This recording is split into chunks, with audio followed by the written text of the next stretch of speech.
Et on en vient maintenant à l'hommage qui sera rendu demain à Saint-Étienne-du-Rouvray au père Hamel, assassiné il y a un an, jour pour jour. Emmanuel Macron se rendra en Normandie pour assister à cette cérémonie. Nous sommes allés à la rencontre des habitants de la commune afin de voir justement comment ils se sont reconstruits après ce drame. Lilia Melconian avec Mathieu Régnier.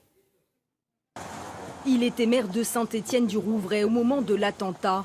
Hubert Wulfranc, désormais député, est de retour dans sa ville pour préparer les commémorations aux côtés de ses administrés, mais aussi pour accompagner la famille du prêtre assassiné, dont la sœur et la cousine sont arrivées quelques jours plus tôt.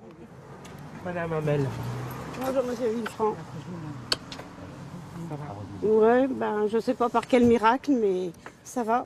Bon. Pour l'ancien maire, Jacques Hamel sera à tout jamais indissociable de l'histoire de la ville. Que cette journée soit passée. Cette présence, elle est désormais ancrée dans la ville.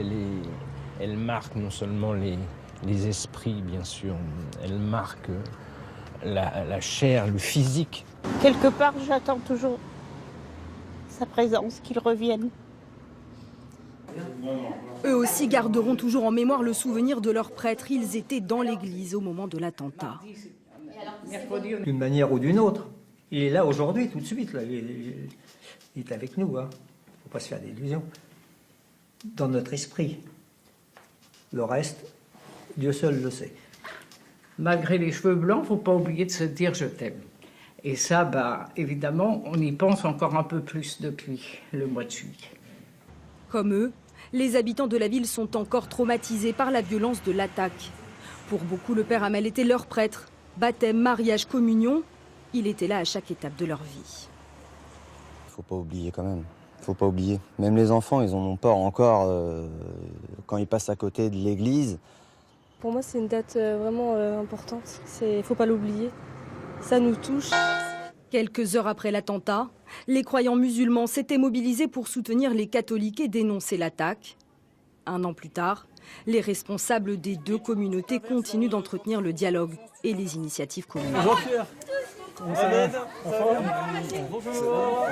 Cet été, le centre aéré de la paroisse accueille des enfants de toutes confessions, soucieux de préserver ce vivre ensemble, surtout depuis l'attentat. J'ai pris conscience de l'importance de cette relation qui existe entre nous, de cette amitié. On sait bien qu'il y a des gens qui voudraient se diviser, qui voudraient vivre loin les uns des autres. Mais moi, je me réjouis de ce qui porte du fruit. Je continue parce que j'y crois. Demain, cette stèle gravée de la Déclaration des droits de l'homme sera inaugurée après la messe d'hommage au père Hamel, en présence du président de la République.